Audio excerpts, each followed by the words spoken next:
Senator Cassidy, apparently I skipped over you in an effort to get down to Senator Capito. I apologize. Senator Murkowski. That's because I went to Alaska with her, see, so I got to go ahead. No harm done, thank you. And I got to hear my colleagues speak, so that was worth it. And I thank you, I gather at the outset, Senator Murkowski, you said that the changes in revenue sharing were off the table, so I appreciate that. And I'll begin, Madam Secretary, with kind of that discussion. Craziest thing in the world. To paraphrase Ronald Reagan, it appears sometimes the left hand doesn't know what the left hand is doing. At the 10th anniversary of Katrina, I was in the lower 9th Ward. And of course, the whole area had been devastated. And you can still see kind of marks where the water was this high. All as a result of Katrina? Yes, no. Louisiana began to lose its wetlands in 1928 when the federal government began to levee the Mississippi River, primarily for the benefit of commerce inland. And a commitment was made by a unanimous, almost unanimous group of senators and House of Representatives in order to begin to dedicate some of that offshore oil revenue to rebuild our wetlands. So I'm sitting in the midst of this devastation and now the rebirth and the president there to celebrate. And I said to the president, I said, Mr. President, do you know that your budget is trying to take away the money that Louisiana is constitutionally directed to use to rebuild our wetlands? And he looked over at Mr. McDonough and I said, Mr. President, I don't expect you to know this level of detail, but this is what your budget's doing. And he looked over at Mr. McDonald and said, is this true? It can't be true. And he gave a little kind of, well, we didn't know the state was going to use the money appropriately. I said, well, constitutionally, we have to use it to rebuild our wetlands. And the president said, we'll change that. I don't want this to happen again. And implicit in that is his understanding the only way to keep that from happening again is if we rebuild our wetlands. And lo and behold, your budget takes away those dollars. So I appreciate the chair's defense of it, but I'd really like to know the kind of thought process associated with that, because it seems to be kind of a recurring theme in your budgets, a sort of neglect of Louisiana's needs. And you'll dispute that characterization, but it's clear. It's a neglect of Louisiana's needs. And so let me just lay out some points. In our state's master plan to restore and protect coastal Louisiana, there's about $1.8 billion anticipated in offshore revenue sharing for this coastal restoration over the next 10 years, $3.5 billion over the next 20. The whole project will take $50 billion. Louisiana is committing its own significant resources of its own, but this, as you might guess, is a part of that.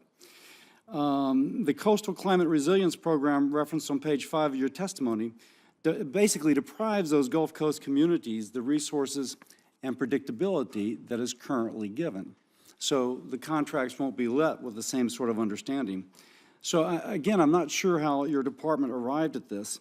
By the way, it isn't just me representing the state of Louisiana.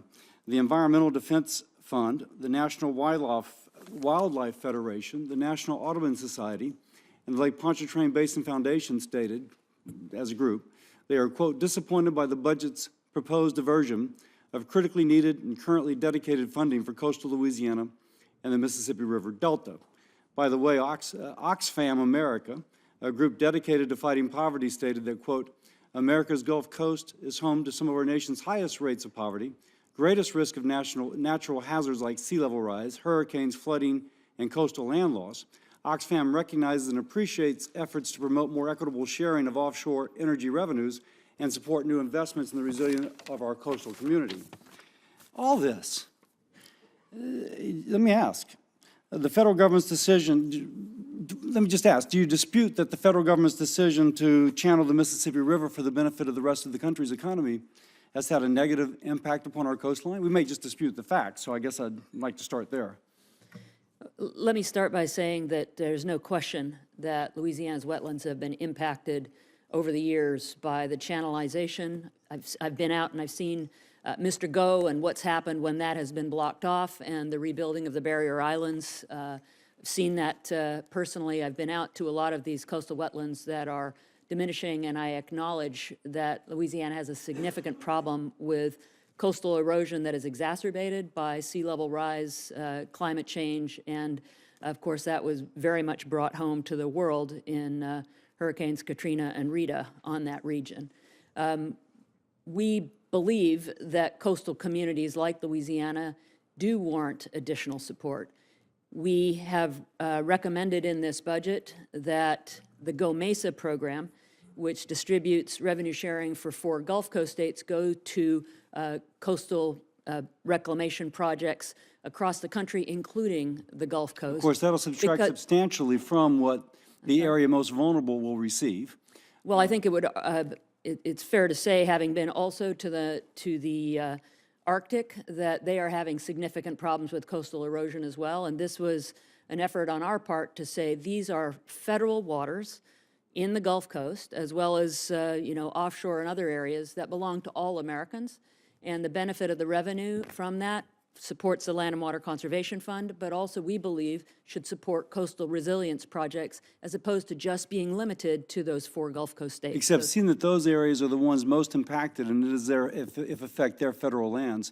I'll always point out that onshore, we get 37.5, but onshore federal lands, 50% of the revenue returns to the state.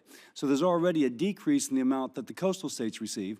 By the way, the way I would address that is to expand revenue sharing to the Atlantic and Arctic coast. If you did that, then again, you would have an increased amount of money to share with those coastal communities, as well as Land Water Conservation Fund as well. Seems a better way to go. Over my time, I apologize. I went too long setting the context. I yield back. Thank you, Senator.